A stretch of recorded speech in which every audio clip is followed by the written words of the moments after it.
بسم الله الرحمن الرحيم وسارعوا إلى مغفرة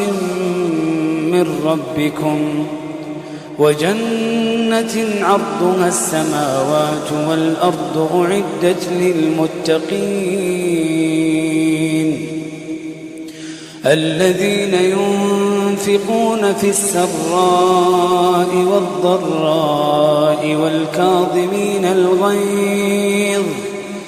والكاظمين الغيظ والعافين عن الناس والله يحب المحسنين والذين إذا فعلوا فاحشة أو ظلموا أنفسهم ذكروا الله فاستغفروا لذنوبهم ومن يغفر الذنوب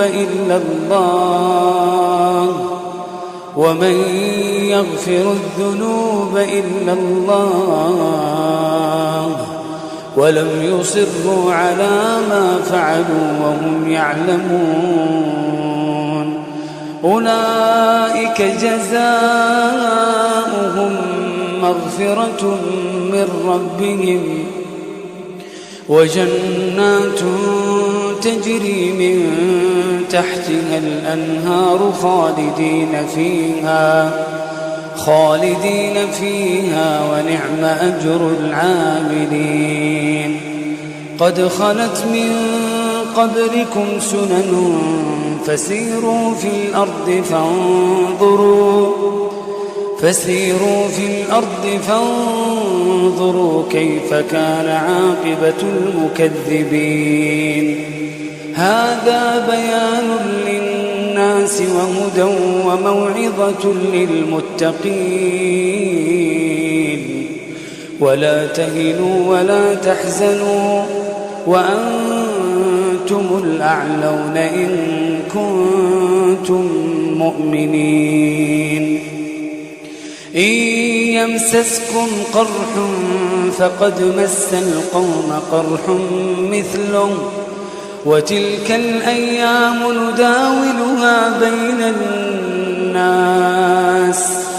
وليعلم الله الذين آمنوا ويتخذ منكم شهداء والله لا يحب الظالمين وليمحص الله الذين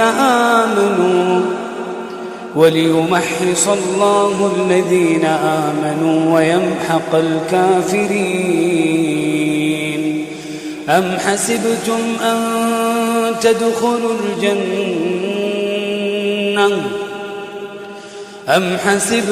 أن تدخلوا الجنة ولما يعلم الله الذين جاهدوا منكم ويعلم الصابرين